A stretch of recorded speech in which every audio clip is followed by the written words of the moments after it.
Hi friends, இன்னைக்கு ஒரு evening vlog தான் பார்க்க போறீங்க. ஆக்சுவலி இந்த வீடியோ எடிட் பண்ணி போகிறதுக்கு ரொம்பவே லேட் ஆயிடுச்சு. இது வந்து மாமியார் வீட்டுக்கு போயிருந்தேன் இல்லையா, அப்போ வந்து 2 டேஸ்க்காக போயிருந்தேன். அன்னைக்கு எடுத்த vlog தான் இது. அண்ணாக்கு மேரேஜ்னு சொன்னேன் இல்லையா, ஸோ என்னோட கிராண்ட் ட்ரெஸ் எல்லாமே பையனா மாமியார் வீட்டில் தான் இருக்குது. ஸோ 2 நாளைக்காக அங்கே போயிருந்தேன். அங்கே போனதுமே பையனா ட்ரெஸ்லாம் எடுத்து வச்சுட்டு அன்றைக்கி ஈவினிங் பார்த்தீங்கன்னா இங்கே வந்து சண்டை கடை போட்டுருந்தாங்க. அங்கே தான் போயிருந்தோம். எல்லாம் மட்டும் பையனா எங்கள் வீட்டு பக்கத்துலேயே பார்த்தீங்கன்னா இந்த மாதிரி சண்டை கடை போடுவாங்க. ஸோ கொஞ்சம் தேவையான திங்ஸ் எல்லாமே இங்கே சூப்பராக இருக்கும். அது எல்லாமே பர்ச்சேஸ் பண்ணிப்பேன். வீட்டுக்கு தேவையான திங்ஸ்ல இருந்து கிச்சனுக்கு தேவையான திங்ஸ், அதுக்கப்புறம் பசங்களுக்கு ஜுவல்ஸ், இந்த மாதிரி எல்லா திங்ஸும் A to Z எல்லாமே இங்கே இருக்கும். அதனாலேயே பார்த்தீங்கன்னா மோஸ்ட்லி இங்கே இருக்கிற ஏரியாவில் இருக்கிற எல்லாருமே இந்த ஷாப்புக்கு வந்துடுவாங்க அந்த மந்த் மட்டும். அந்த வீடியோவில் பார்த்தீங்கன்னா நான் கொஞ்சம் தான் ஷூட் பண்ணியிருக்கேன். பேலன்ஸ் பார்த்தீங்கன்னா நிறைய ரொம்ப லாங்காக போகும். அந்த அளவுக்கு நிறைய ஷாப்ஸ்லாம் இருக்கும். எனக்கு பார்த்தீங்கன்னா இப்போ கோல்டு வேறு இருக்கா, வாய்ஸ் தரத்துக்கும் பார்த்தீங்கன்னா ரொம்பவே கஷ்டமாக இருக்குது. ஸோ அப்கமிங் டேஸ்லேருந்து அம்மா வீட்டிலேருந்து தான் vlogsலாம் வரும். எனக்குமே பார்த்தீங்கன்னா ஸ்கூல்லாம் லீவ் விட்டுருக்காங்க, பொங்கல் ஹாலிடேஸ். நிறைய பேர் சப்ஸ்கிரைப் அண்ட் ஃபாலோ பண்ணாமலே வீடியோஸ்லாம் பார்க்குறீங்க. ஸோ மறக்காமல் ஃபாலோ பண்ணி சப்ஸ்கிரைப் பண்ணி சப்போர்ட் பண்ணுங்கள். பாய்.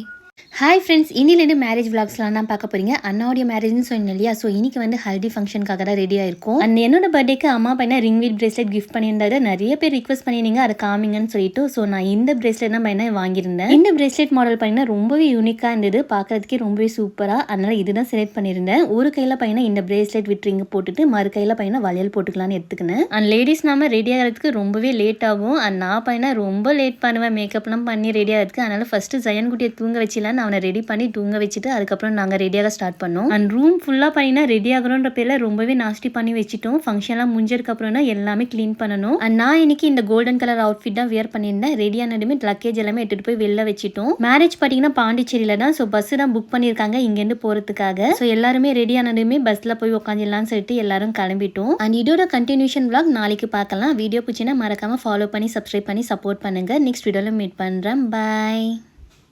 ஹாய் ஃப்ரெண்ட்ஸ், இன்றைக்கி அண்ணாவுடைய ஹல்தி ஃபங்க்ஷன். ஸோ ஈவினிங்காக பார்த்தீங்கன்னா பஸ்லாம் புக் பண்ணியிருந்தாங்க. ஸோ பஸ் வந்ததுமே நாங்கள் எல்லாருமே கிளம்பி வந்துட்டோம். மேரேஜ் பார்த்தீங்கன்னா பாண்டிச்சேரியில் தான் வச்சிருக்காங்க. ஸோ ஈவினிங்காகவே பார்த்தீங்கன்னா ஹல்தி ஃபங்க்ஷன் வைப்பாங்க இல்லையா, ஸோ அதுக்கு தான் பையனா நாங்கள் எல்லாருமே கிளம்பியிருக்கோம். எப்போ போனாலுமே பையனா இந்த மாதிரி பஸ் இல்லைனா வேன் வந்து புக் பண்ணிவிடுவோம். ஏன்னா ரிலேட்டிவ்ஸ் நாங்கள் எல்லாரும் பையனா பக்கத்து வீட்டில் தான் இருக்கோம். ஸோ எங்களுக்கு பார்த்தீங்கன்னா பெரிய பஸ் வச்சா தான் செட் ஆகும். அதனால எப்போவுமே பையனா பெரிய பஸ் இல்லைனா பெரிய வேன் இந்த மாதிரி தான் புக் பண்ணிவிடுவோம். போகிற வழியே மாப்பிள்ளை அந்த மாப்பிள்ளையுடைய வீட்டு சொந்தக்காரங்க அவங்க எல்லாருமே பையனா பிக்கப் பண்ணிட்டு அப்படியே பாண்டிச்சேரிக்கு கிளம்பியாச்சு. இந்த மாதிரி ஃபங்க்ஷன் டைமில் எல்லாரும் ஒன்றா ட்ராவல் பண்ணுவோம். ஸோ பஸ்ஸில் பார்த்தீங்கன்னா சாங்கு டான்ஸ்லாம் போட்டு செம்ம என்ஜாய்மெண்ட்டோட தான் நாங்கள் எப்போவுமே ட்ராவல் பண்ணுவோம். பாண்டிச்சேரிக்கு நாங்கள் ரீச் ஆகிறதுக்கு ஆல்மோஸ்ட் 3 hours கிட்ட ஆயிடுச்சு. சயன் குட்டி இதுதான் ஃபர்ஸ்ட் டைம் இவ்வளோ தூரம் ட்ராவல் பண்ணுறது, அதுவும் பஸ்ஸில் 3 hours பஸ்ஸில் ட்ராவல் பண்ணது ரொம்பவே கஷ்டமான வேலை தான். பசங்களை வச்சுட்டு மண்டபம்க்கு எப்போனா ரீச் ஆகும்னு சொல்லி நினச்சிட்டே இருந்தேன். ஒரு வழியாக மண்டபம் வந்தாச்சு, அல்ஹம்துலில்லாஹ். மண்டபம்க்கு ரீச் ஆனதுமே ஃபர்ஸ்ட் வழியாக லக்கேஜ் எல்லாமே எடுத்துட்டு அதுக்கப்புறம் அவங்க வெல்கம் பண்ணுவாங்க இல்லையா, ஸோ வெல்கம் பண்ணதுமே உள்ளே போயாச்சு. இதோட கண்டினியூஷன் நெக்ஸ்ட் vlogல பார்க்கலாம். பாய்.